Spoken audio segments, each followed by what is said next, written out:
Hi, everyone. Thank you for joining us again today. Today, we're excited to welcome Dr. Daniel Singley. Dr. Singley attended the University of Virginia for undergraduate studies and earned his PhD with a doctoral minor in industrial organization psychology from the nation's top-ranked counseling psychology program at the University of Maryland. With over 15 years of experience practicing and researching psychotherapy interventions, Dr. Singley specializes in the treatment of anxiety, stress, and depression using evidence-based therapy modalities, including cognitive behavior therapy, exposure therapy, as well as accepted and committed therapy. He also specializes in men's issues with a particular emphasis on parenthood. Dr. Singley founded the Center for Men's Excellence in order to work with patients who are interested in taking control of their concerns in order to live fuller, more meaningful lives. Dr. Singley, take it away. Thanks, Jeff. I appreciate that introduction, and I'm really happy to be here today to be able to talk about sort of an unusual intersection of mental health and then oftentimes a pretty important event in men's lives, which is becoming a father. So, as you said, I'm a clinical psychologist, and generally speaking, my focus is on men's issues. So, my practice is almost exclusively with men. I see some women as part of couples. And my research focuses on men's perinatal mental health. So, how men make the transition from dude to dad and psychosocial functioning in dads between conception to about a year or two postpartum. And that's, my research is on how fathers are involved with their infant children. And so, at my house, we talk quite a lot about fatherhood and so on. I have two kids who are now 13 and 11. And if you look, you'll see that, hey, I've got a couple of the Photoshops that I did that are dad humor. But in the middle, we've got a picture of Gizmo. For those of you who may be familiar with the Gremlins movie, it's one of the most slept on Christmas movies of all time, including Die Hard. But I included this picture just as a little snippet of life at Casa Singley. So my 13-year-old, probably about 6 years ago, he's about 7, we were watching Gremlins. And for those of you that have seen it, there's a part in it where his owner, Billy, accidentally pours some water on him. A bunch of little gremlin buds pop out of Gizmo, and he knows what just happened. There are other gremlins that are going to grow up and cause havoc. And Gizmo gets this really, really sad look on his face, which is what I've screenshotted there. Well, my 7-year-old pauses the movie, turns to me and says, "Dad, he's got paternal postpartum depression," which I don't think anyone's ever loved a child more than I did right there at that moment, because it's not something that gets a lot of play when people talk about postpartum depression. They're usually talking about moms, and so I thought that was the most awesome thing ever.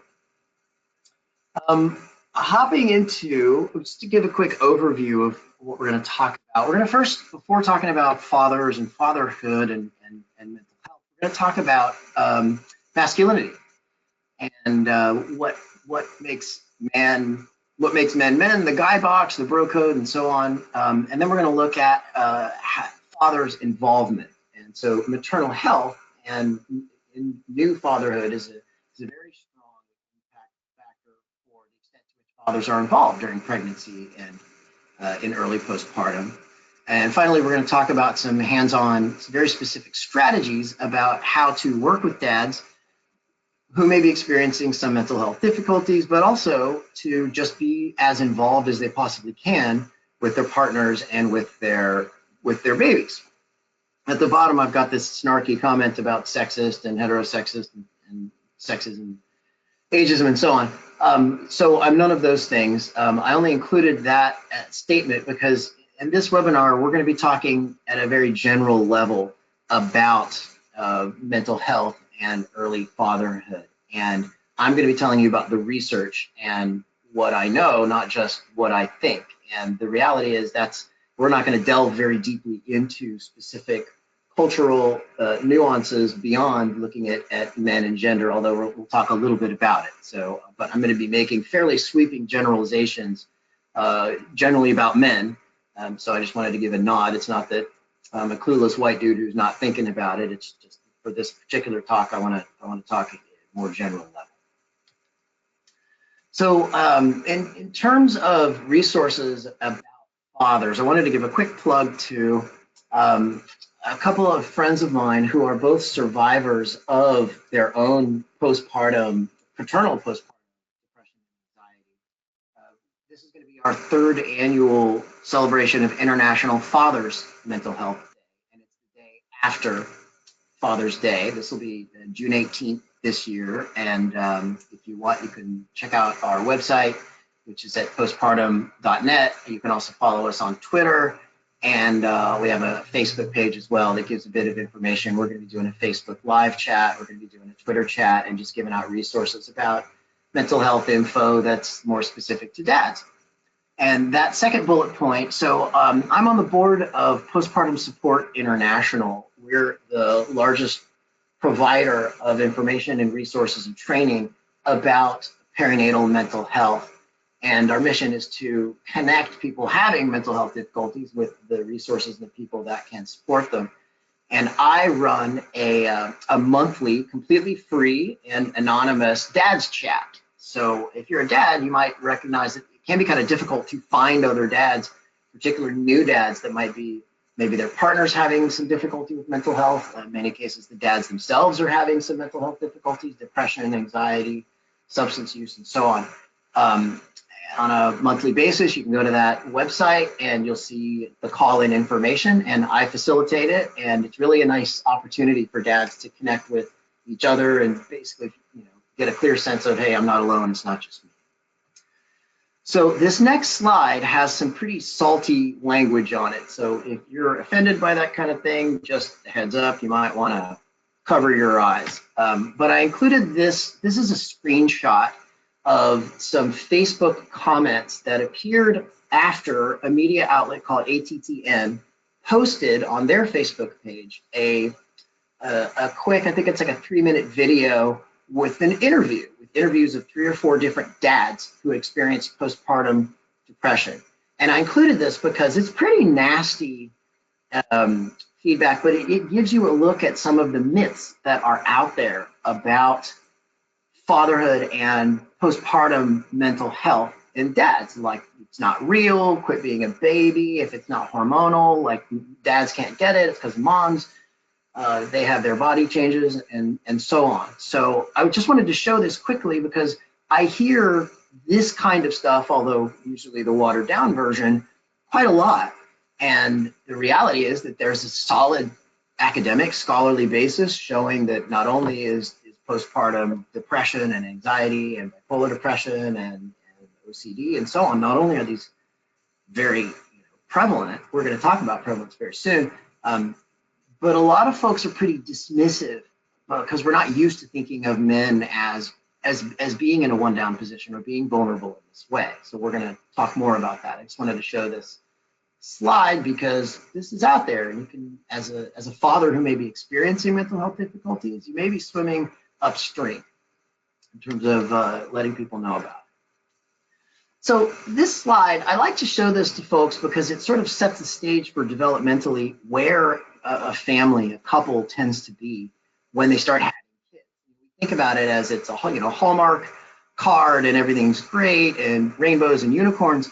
But the reality is many years of social science research show that over time, marital satisfaction tends to be a big U. So it starts, it's high, you're dating, you're running around, you don't have as many responsibilities, then you have kids, everybody's working, you're paycheck to paycheck, you get a mortgage, somebody has an affair, somebody gets a substance abuse problem, you got mental health stuff to deal with, you got aging parents, and so forth. And that really takes a toll statistically on marital satisfaction. Well, right at the time when people start typically having children, there are a lot of different factors that come together that make it so that the couple is likely to be experiencing lower levels of happiness in their relationship. Now, this is just a statistic like any other. So this is millions of people mooshed together. Some people, their satisfaction stays high. Some people go high to low. Some people go low to high. Some people stay in the middle. So this doesn't necessarily apply to any one person, but I use this information to let people know that if you just go on autopilot, what's likely to happen is you're relationship set is going to take a hit. Well, I show this not just to be a downer, but rather because from where I'm sitting and what I've seen, both in the research literature, but then with my patients over many years, is that part of what contributes to this hit in the relationship satisfaction are some blind spots on men's part.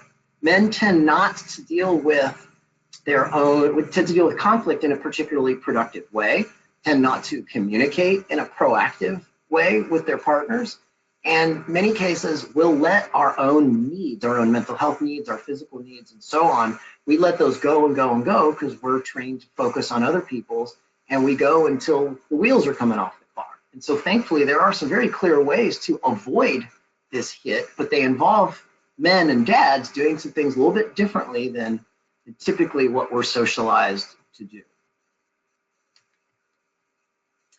So it's not very common that we talk about masculinity and the psychology of men, even for psychologists, even for mental health folks. It's not a very common topic, but I think it's pretty important because it's the foundation upon which fatherhood and then father's mental health rests. So I include this slide as kind of a look at old school masculinity. So, on the right hand side, we got, old white guys that are in, positions of power or fame or whatever. So some researchers in the mid 70s started looking cross-culturally, what does it mean to be a man? And those four points I've got on the screen are essentially what they synthesized, and they're in some ways in order. So number one, whatever it means to be feminine or to be a woman in your culture, if you want to be old school, orthodox, center of the guy box man, just don't be like that. Don't be whatever it means to be feminine. And so in that sense, masculinity can be a very reactive experience for men. Of course, being successful, having status, you're the big wheel, you're a shot caller. And then this idea of being the sturdy oak. Nothing knocks you off your spot. You're your own man. The storm rages around you and you can handle it. And finally, you're adventurous and aggressive, sexually predatory. You jump out of planes, I'd take a bullet for you, man, that kind of thing. So the whole give and help. Well, if you think about what it takes these days to be a good father, what's missing there?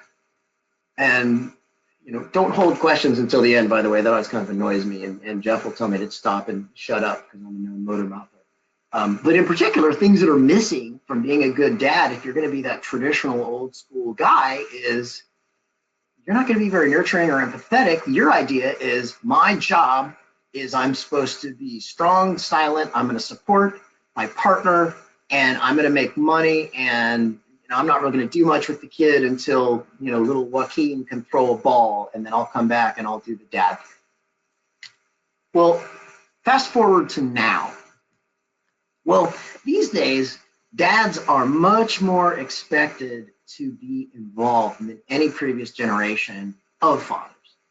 And, as men's gender norms are evolving, as are women's, and nowhere is that more evident than in fatherhood, in that particular aspect of masculinity. So some researchers in the mid-90s started looking at this phenomenon, and in particular, they called it generative fatherhood. Other folks call it responsible fathering, good fathering, involved fathering, a lot of different ways to look at it. But it basically means dads that really are leaning into fatherhood and being involved, not just sort of sitting back and being passive or hands-on. Like look at the guy on the right, at the top there. He probably swaddled that kid. His swaddle game is strong. He's right there. He's still in the hospital. And the dude down there, he's baby wearing, and he brought the kid, and he's got a pint going, and that's he's there hanging out with his buddies, but he's also involving his child in the scene. That's more reflective of what we're seeing, much more so in Western countries and societies these days. Well, in order to be that guy, in order to be that dad, you have to push against some of those traditional masculine norms. So, for example, you got to be nurturing. You got to roll up your sleeves and change some diapers and swaddle and jump into the tub with your baby and like that. Also, being much more emotionally available and open. Baby talking with the kid, being there and compromising with mom, with the partner. And part of the issue is that there really isn't much out there in terms of modeling of generative fathers, in particular for fathers of infants. And so to me, this reflects what I call a kind of generation gap, a fatherhood generation gap. Now, this is getting better in some ways. Like if you watch American football, you might notice that for the Super Bowl, there pretty commonly are these father-centric, manvertising commercials where you got these big buff athletes that are, wearing tutus and having tea time with their little girls and showing like, hey, it's cool to be involved with your kids and to go against that. But you don't really see that as much in popular media for fathers of infants. In fact, what you see more than that is the so-called bumbling dad stereotype. Like the dad doesn't know what he's doing. He puts the diaper on the kid's head. The kid's crying. He hands it back to mom or his partner. And so I always make sure that the dads I'm working with understand that in many cases, the children's books, the TV shows, the movies, and so on, they're likely to be getting sometimes subtle, sometimes not so subtle messages that they're not very good at doing fathering. And the reality is there is no research out there, and I would know this, there is no research out there that suggests that somehow fathers are worse at caring for infants than mothers are. There's no research to show that either gender is particularly better equipped. It's not a gender-based thing. But in order to enact this new fatherhood, this generative fatherhood, it brings with it some implications for mental health. And one of those is no matter what happens, when you become a father, when you become a parent, that changing role, the role transition from 2 to 3 or 3 to more, it brings a certain level of stress and uncertainty, which is going to involve some adjustment. Now, it doesn't have to be, psychosis inducing, you're stressed and overwhelmed, you can't handle it, but it is an adjustment. Any parent will tell you this. And there's a lot of ambiguity and there are new things that you got to do.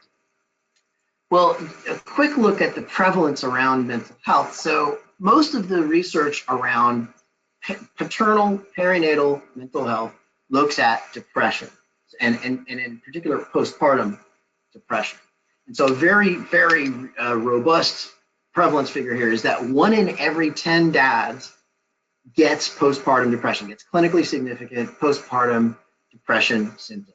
10% is a huge public mental health number, but we're just not used to thinking about dads in that way. We're going to talk a lot more about that. And last year there was a really solid meta-analysis that took a bunch of studies and looked at anxiety, because I could tell you, even though you hear more about depression, anxiety is so prevalent in expectant dads during pregnancy and in the first year or so postpartum. And basically what that study found is that between 4 and 16% of dads during pregnancy, and then between 2 and 18% postpartum have some kind of anxiety spectrum disorder, generalized anxiety, post-traumatic stress, obsessive compulsive disorder, and so on. So there are a lot of dads that are experiencing mental health difficulties, in some cases for the first time, other times when they've experienced it previously in their life and it's come back. And some risk factors for the development of mental health difficulties during the perinatal period are obviously having a history. If you already have bipolar disorder, if you already had a substance abuse difficulty, then you're at risk for a recurrence. Similarly, having a history of abuse or a history of trauma as well can be risk factors that relate to experiencing mental health difficulties in this period. Now, at the bottom, that in red, gender role conflict. So gender role conflict just refers to the experience of stress or discomfort related to going against traditional gender norms.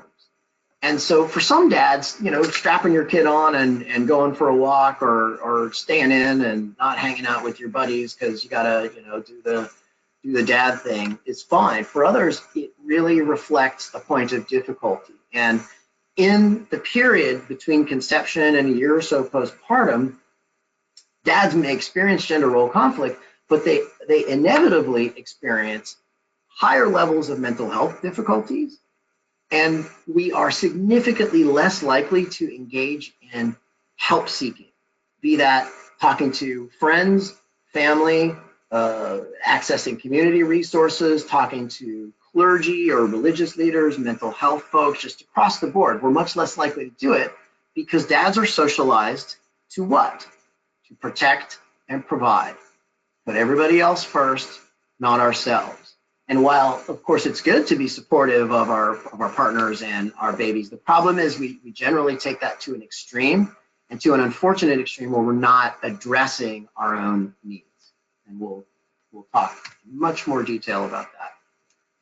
I included this slide just because really the first 25 years of the study of psychology of men and masculinity was basically what's wrong with men, looking at depression and domestic violence and substance abuse and how these things relate to traditional masculinity and gender role conflict and so on. But now, starting about 2010 or so, there are several researchers that have a program of research that's looking at what's right with men. And none of these characteristics here are exclusive to men. In fact, when you look at the psychosocially, research supports the point that men and women, when you talk about the psychology of men and women, we're actually about 70% the same. And there are some things different, but we're actually much more similar than we are different. So it's not that these things can't apply to women, it's just that these researchers are focused specifically on men and masculinity. And one of the tenets of positive masculinities that these researchers came up with is this generative fatherhood principle, which is about developing and being there for the next generation. So I really like this information. Becoming a father means a role transition. And with that transition can involve some stress. And it's a marathon, it's not a sprint.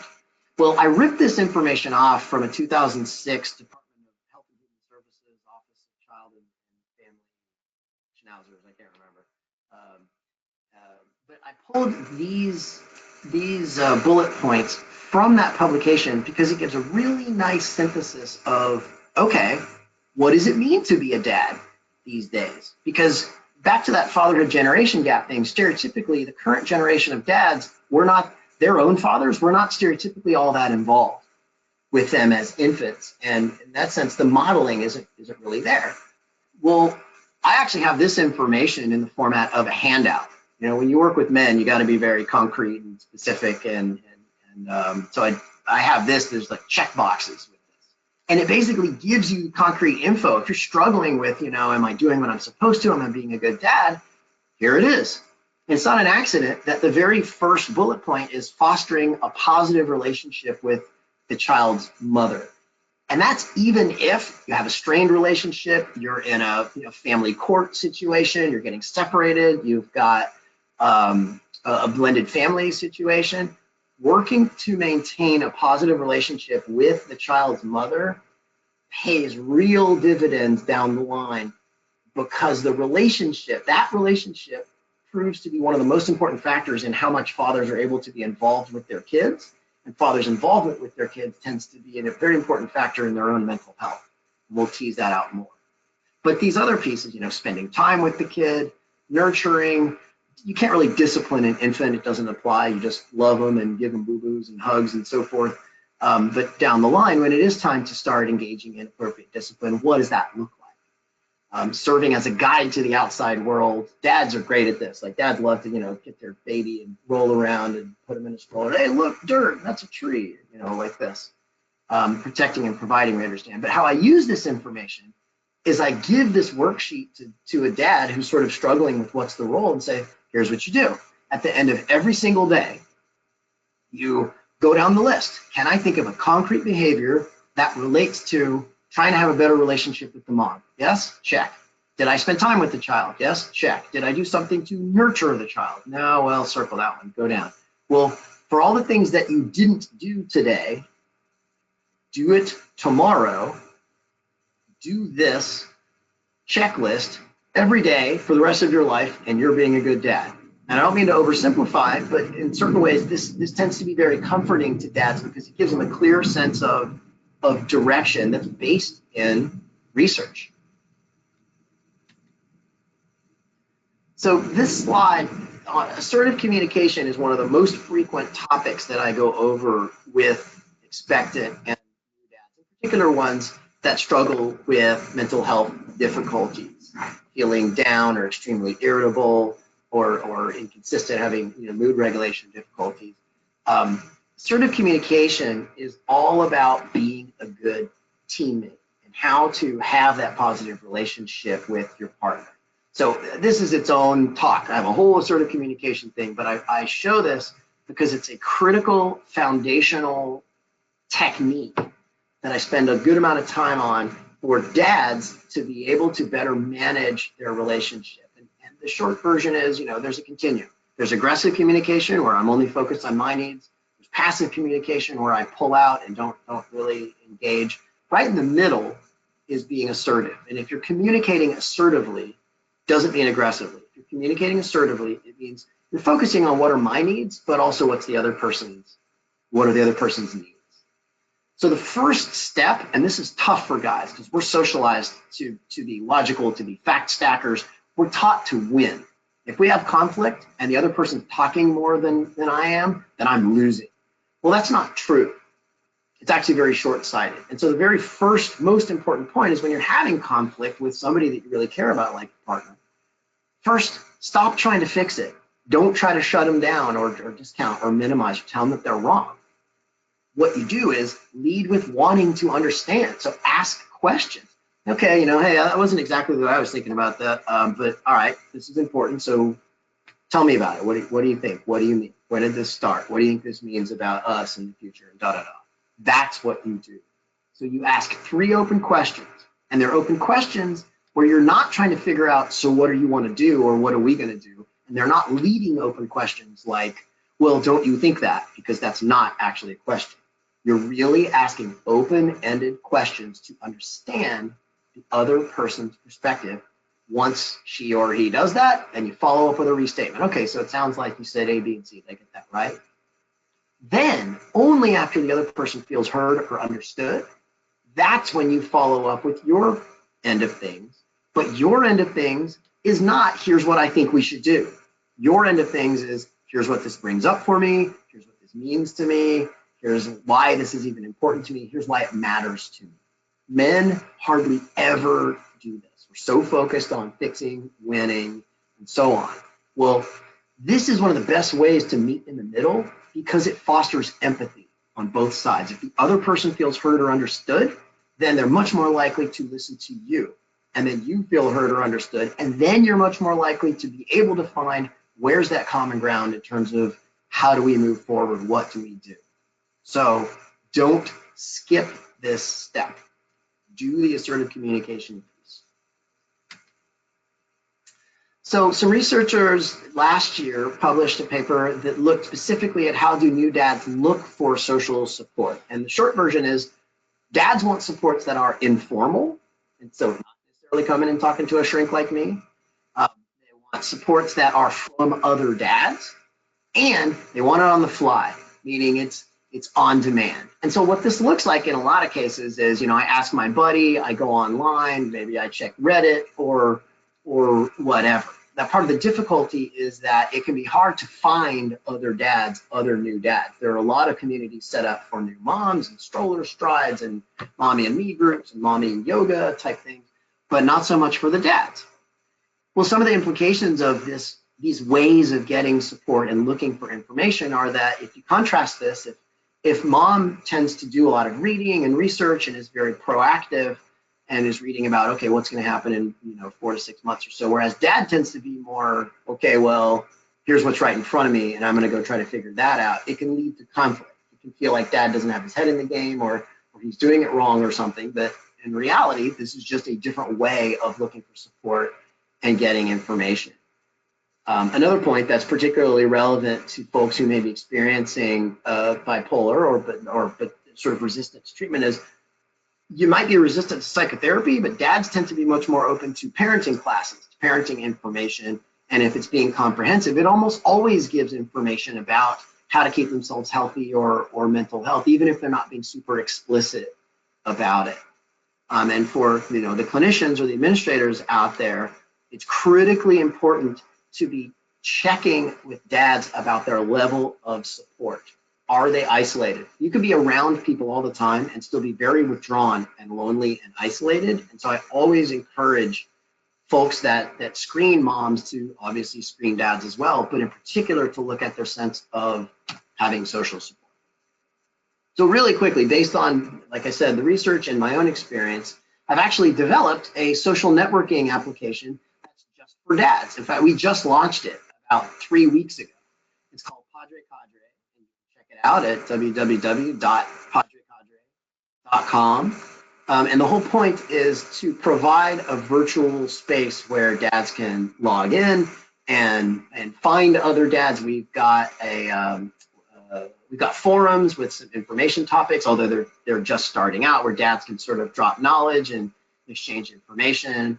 You can message other dads. There's also a geolocation function where you can look for other dads that are actually in your community, and you can search on different aspects of what they have going on, and ideally go connect with some dads outside the application. My whole thing is, sure, find them inside the application, but go build your tribe, find other dads that are in your community, and get offline while you're doing it. So you can ask information. We're going to be launching the Mentorpedia, or the mentor function, where you can hook up with a more experienced dad. And in a couple weeks or so, we should have the wiki function, the Padrepedia, so dads can go in and edit it and leave info for each other. So check it out. So what's the big deal about keeping dads involved with their kids? So really quickly, there's a lot of research which shows that having dads, including dads that are dealing with mental health difficulties like depression, anxiety, bipolar disorder, having them involved with their infants is extremely good for the whole family system.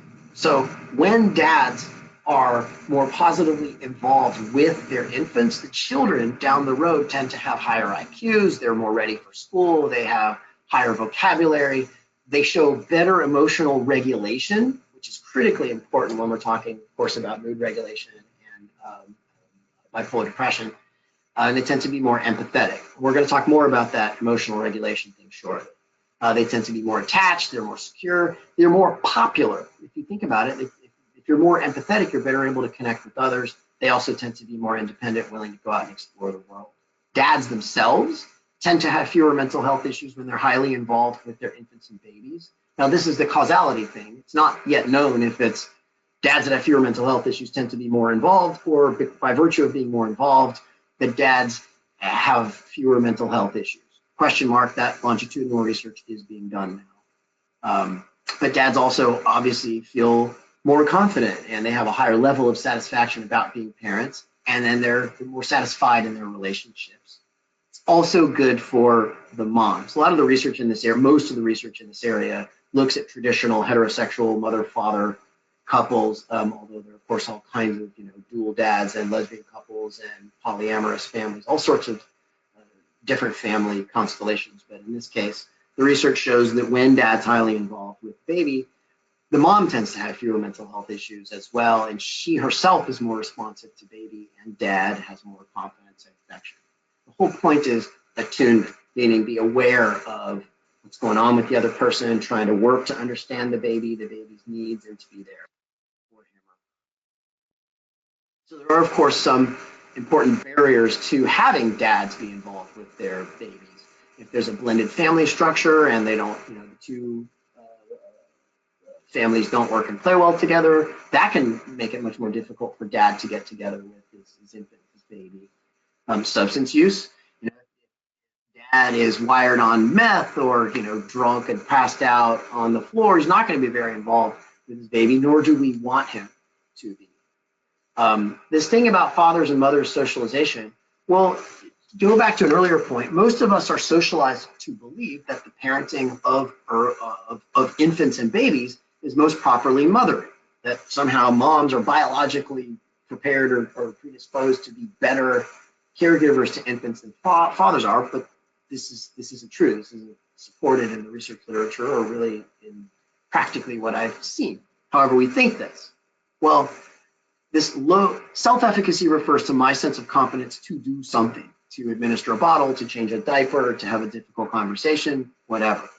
Well, if I have low self-efficacy to do something, I'm very unlikely to do it. So if I don't have confidence in my ability to take my kid on a walk, to change that diaper, to bathe or swaddle or whatever, I'm very unlikely to do it. Other efficacy means somebody else's sense of confidence that I can do things as well.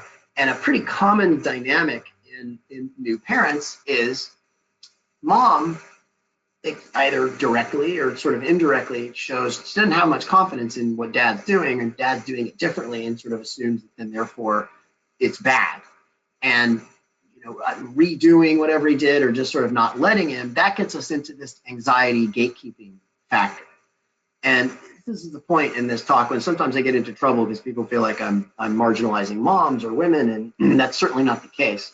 It's a fairly well-established phenomenon, certainly in the literature and in practice, that many moms will have a sense of worry or anxiety about dad and his ability to parent the infant, take care of the infant, and will then engage in what's called maternal gatekeeping, which basically means controlling the dad's access to the baby, and in some case not letting him get in there and roll up his sleeves and do it.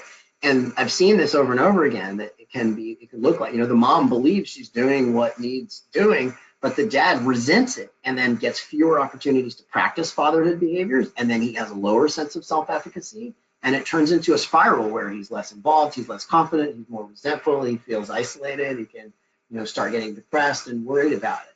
And so when I work with couples along those lines around gatekeeping, it usually begins with some psychoeducation about anxiety and reality testing and taking slow, steady steps to get some data. Okay, when dad does this, what happens? When mom does this, what happens? And like that. Custody arrangements, if CPS is involved, or with family court, of course, that can, maybe dad only has limited supervised time.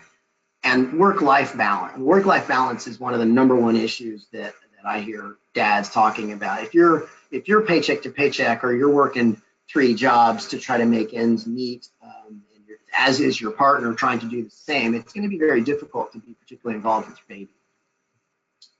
That again, that's its own talk. I wish there were a really quick, easy answer. So this slide just talks really quickly. There are different factors to consider in terms of how diversity or intersectionality can relate to fatherhood experience. So in Latino culture, familismo is a pretty well established cultural phenomenon where the family is the center of life and so on. There are plenty of cultures where multi-generational homes is the norm. Latino, Asian American, Native American, African American, where you've got grandparents or sometimes even great grandparents living. Adoptive dual dads, I include that just because the dads that I've seen and the scant literature that I'm aware of, if you think about what dual dads or gay dads have to do in order to get an infant, they've worked really, really hard to do that. And they tend to be the most loving, attentive parents ever. So in that sense, they're very, being a gay couple serves as a kind of protective factor in terms of involvement with the children. Some of the risk factors that you don't hear as much about, one is historical trauma. So if you're part of a traditionally marginalized group, you may worry that bringing another baby into the world is going to further marginalize that baby. High SES can be very problematic because you can get blown off. There are, high functioning, successful dads and moms that providers will say, no big deal, you're fine. You pulled up in a Mercedes, you're not a worry, but the person's completely suicidal. Of course, being rigid about men's socialization. I want to talk quickly about this point, which is that men tend to interact with their children, including their infants, somewhat differently than moms, and some researchers have been looking at this. They call it the paternal activation relationship. And the short version is that dads tend to encourage controlled risk-taking in their children more so than moms do. So I told you I was going to make sexist assertions. Here's one, but it's based on 20 years of research, and researchers have studied it extensively. It tends to result in kids being more independent, being more agentic and willing to go explore the world. So this slide shows graph where, remember earlier when I said having a highly involved dad tends to relate to better emotional regulation in the child. Well, I ripped this information off from John and Julie Gottman. He's a social psychologist and therapist team. She's a therapist actually, and they have this whole principle of the jazzed up playing style of fathers. So I like to show this slide to expectant and new couples because it highlights the point that just because dads are doing it differently doesn't mean it's bad. So on the x-axis, you've got time left to right, now to then, and then infant arousal on the y-axis, low to high. So this is at the level of the baby's central nervous system, sort of hormonal cascade. So the orange line, imagine that this is what it's like for the baby when a father is engaging in, say, maybe some of this jazzed up playing style. So imagine the dad's kind of tossing the kid up and then catching the kid, and tosses the kid up, and the baby goes, wee, wee, wee. And then the dad takes the kid, puts the kid down in the bassinet or whatever, and then walks off and checks his phone for a few minutes. And then he comes back, picks up the kid, wee, wee, wee, Superman, and so on, and then puts him down. The upshot is for the baby experiences a very high level of intensity at his or her central nervous system, very aroused. And then when he gets put down, the baby has the opportunity to, without soothing, external soothing, down-regulate into a much lower intensity state. So over and over and over again, if you think about it, this more rough and tumble or jazzed up playing style with dads beginning in infancy gives the baby the opportunity to get into a very highly aroused state and then down-regulate him or herself to a much lower intensity state.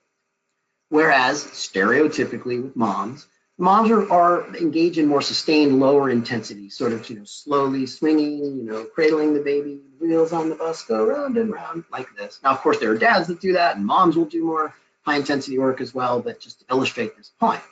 Well, if you think about it over time, children who get this opportunity to get very highly aroused and then self-regulate are much more likely to be able to have difficult emotional states or experience depression, anxiety, sadness, just the tough stuff that life throws at you, and be able to emotionally regulate while it happens, as opposed to needing to turn to drinking, drugs, risky sex, these sorts of things that are basically numb out or trying to distract, self-medicate types of things. Now, there is no research that directly links these two experiences, but this is one key way that folks can understand, hey, just because dads are doing things a little bit differently than moms are, not only isn't it necessarily bad, it can actually be extremely healthy for the baby in the sense that it can translate to better emotional regulation. This slide, basically, there's a big study that looks at adverse childhood events, and what I'm saying is having an absent dad, a dad that is not particularly involved with his infant or his baby, is an adverse childhood experience. So dads, get in there. This slide gets right at some important aspects of dad's mental health focus on depression.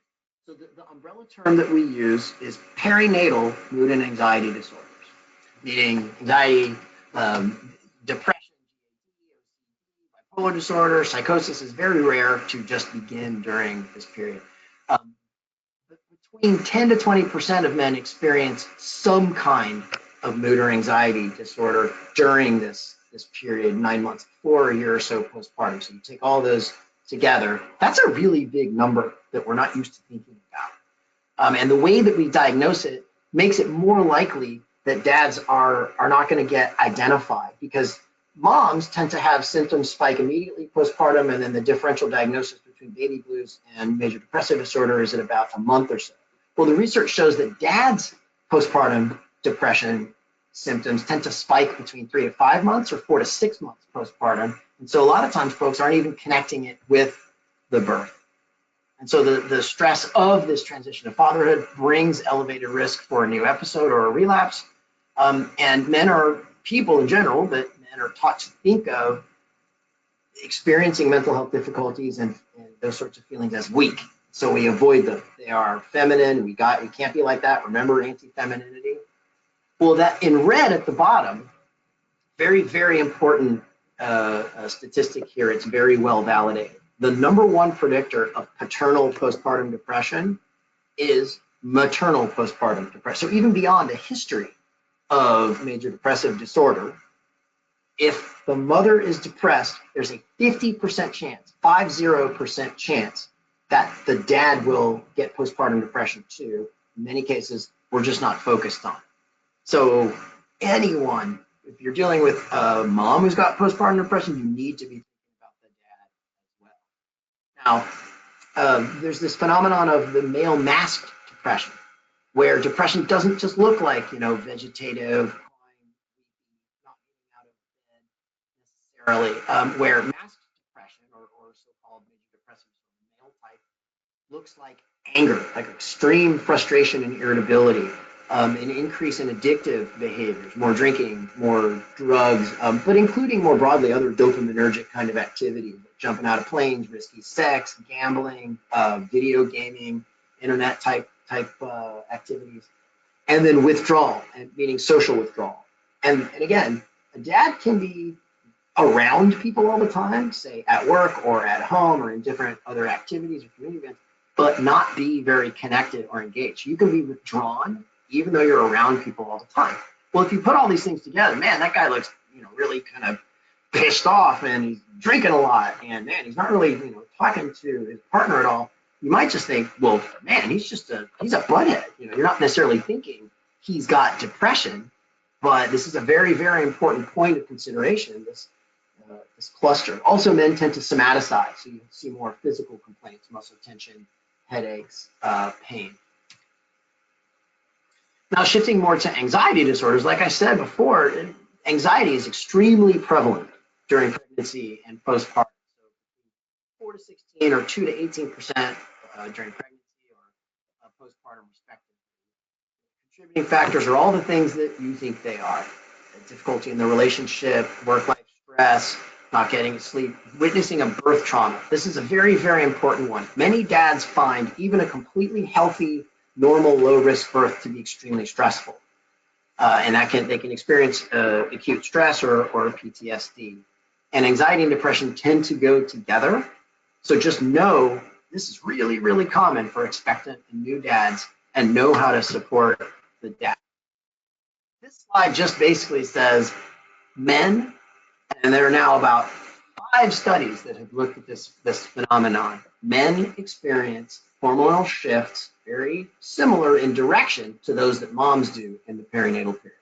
So around the birth of their baby, an increase in testosterone, they have cortisol increase, more estrogen or estradiol, more vasopressin and prolactin, pair bonding with oxytocin. Now, there's no research that directly relates this to mental health difficulties, but I use this as kind of a get out of jail free card with men. I'll tell them, hey, look, this is a biomedical thing. There's actually something going on with you hormonally, and the case is if you're feeling kind of spun out or having difficulty or just not able to, sort of get it in gear, the case may be that it's a medical issue, because it's a lot easier for dads to hear that than it is, in some cases, mental health, like a lot of denial and stigma there. But hopefully they'll go and get checked out, and the physician that they talk to will recognize what she or he is looking at and will make an appropriate referral.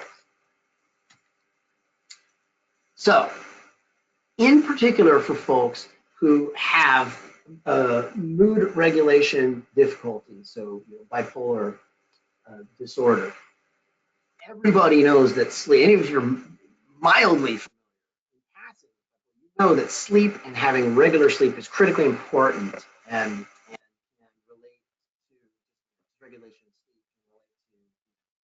can relate to becoming manic or hypomanic or alternate fashion. So these 4 components of self-care are ones that I push constantly on expectant and new dads. None of them is negotiable. None of these is a nice to have. These are have to have. 1, sleep. Your sleep's going to be interrupted when you have an infant. Plan it. Figure out, are you going to do shifts? Is there any possibility that you can get support, somebody come in and help with the baby? But if you're just taking one for the team and over and over and over letting your sleep get interrupted, it's extremely likely that your mood is going to spiral. Similarly, you have to be looking out for your own diet. It's not just what the baby eats. And so working to, I'm not a dietitian, but keeping it regular, trying to have as eating healthy foods and not just, of convenience, but really keep an eye on, are you gaining weight? Are you losing weight? That's a very very key way to look at, are you on point with your diet? Exercise. This doesn't necessarily mean going to the gym, but you have to be doing something. Toss the kid into the stroller and go for a 20-30 minute walk. Just do something that gets your heart rate up. It doesn't have to be something particularly intense, but a ton of research supports that that's extremely helpful for dealing with anxiety, for dealing with depression, and general mood issues. And finally, and men tend to be terrible at this one, is you have to maintain your social support. Fathers very commonly try to get all of their social support needs met by their partners, but it doesn't work. You cannot have just one pillar of support. You need four legs on a table. You need 4 relationships outside of your partner and your family, where you're leaning into those relationships. When you show up more in those relationships, the other person leans back and you are actively participating in them. Not just, yeah, I know I could call that person up if I felt like it. That's nice. You need to be proactive about it. Guys will isolate and the world shrinks down to just their family or family and work or like that. And ultimately it backfires. It's a major risk factor. So this social support thing, reaching out to people proactively, just to connect, just to talk with them, say, how's it going? Not even necessarily to spill your guts. Doing that, it's critically important to have your tribe and to be in contact with them. So this is more about, for clinicians and administrators, screen the dads. Don't just screen the moms. Repeat after me.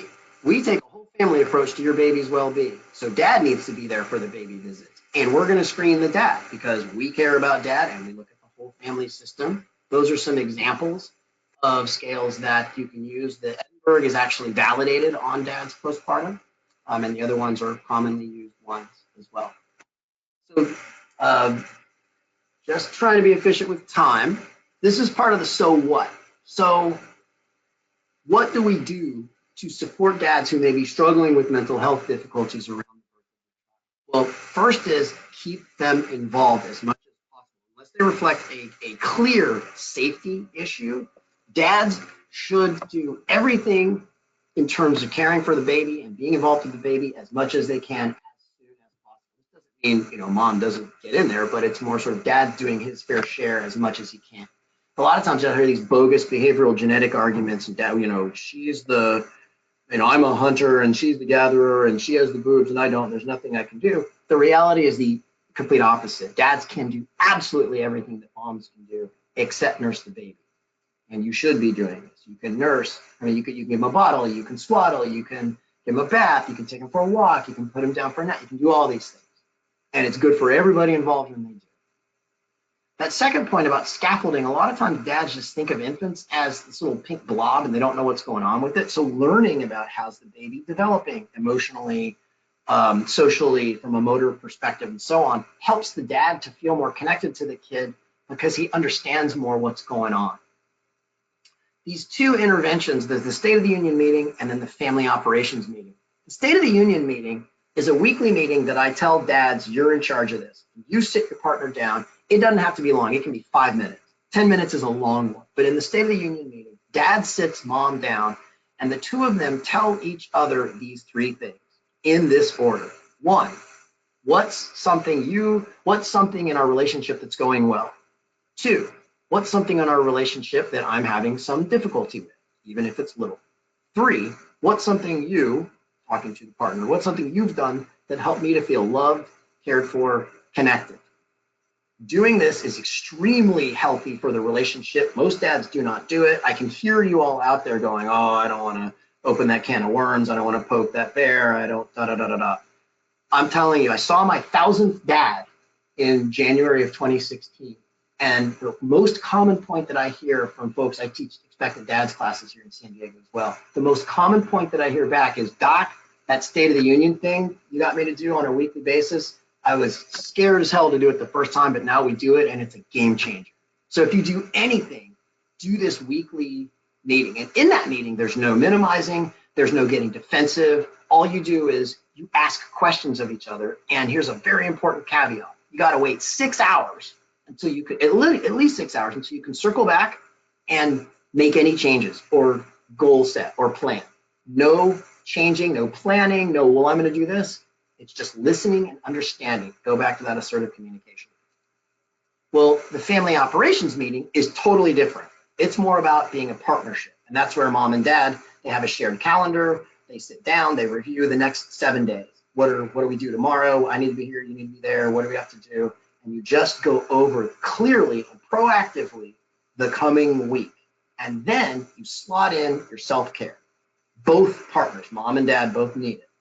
Where am I going to get exercise? When am I going to hang with my friends? When are you and I going to go have couple time? You do these on different days, but they're both critically important. So this point about providing, this is one way that I talk to men about. We think about providing as being, I provide resources, I keep the lights on, I keep food on the table. But particularly if you're a dad who's experiencing mental health difficulties, I take the idea of providing, and say, look, if you're only thinking about that in a material sort of way, you're missing the boat. Because research supports this point. One of the most important things that you can provide to your infant and to your partner is the best version of yourself. So do what it takes. Talk to the people, go to the appointment, do what you need to do in order to not just get by, but to provide your family with the very best version of yourself. We're not used to thinking of ourselves as something that we're providing. We talked about assertive communication, meaning leading with wanting to understand, not trying to win all the time. The social support portfolio, find other people. It's not just you. No matter what the difficulty is that you're experiencing, there are other people that connect with it. Find your tribe. I teach a basic training for new dads class here in San Diego. And if need be, go talk to a therapist. Go get the mental health that you need. So with an eye towards time, partners, help your dads to help your him to have time with his kid. You both need to get social support needs met. Do it guilt-free. Dad's different, not necessarily bad. Of course, moms need to manage their own mental health. At the organizational level, are you set up with the resources for dads experiencing mental health difficulties? And is your organization set up to even support dads? Do you even focus on dads? Is there a box on the form, or are you only focused on moms? And if so, think about what are the resources, what are the referral sources that would be happy. These are some dad-centric resources that focus on early fatherhood. Of course, I put Project Audrey in there, but these other ones, Life of Dad is really great. It's very funny, a lot of good information. There's a brand new father group on Facebook that's a really supportive community. Post-partum Support International, who I work with. There's the Dad's Chat. Daddit is the fatherhood chunk of Reddit that's extremely supportive. It's a very active dad community. And National Fatherhood Initiative does work. Here are a bunch of references that you don't want, more references that you don't want. And my final point here, and I probably didn't leave too much time for questions, but you can go a little bit over and take some. You cannot babysit your own kid. That's called father. So never say, oh, I got to stay home, I got to babysit my kid. It doesn't work that way. That's what fathering is.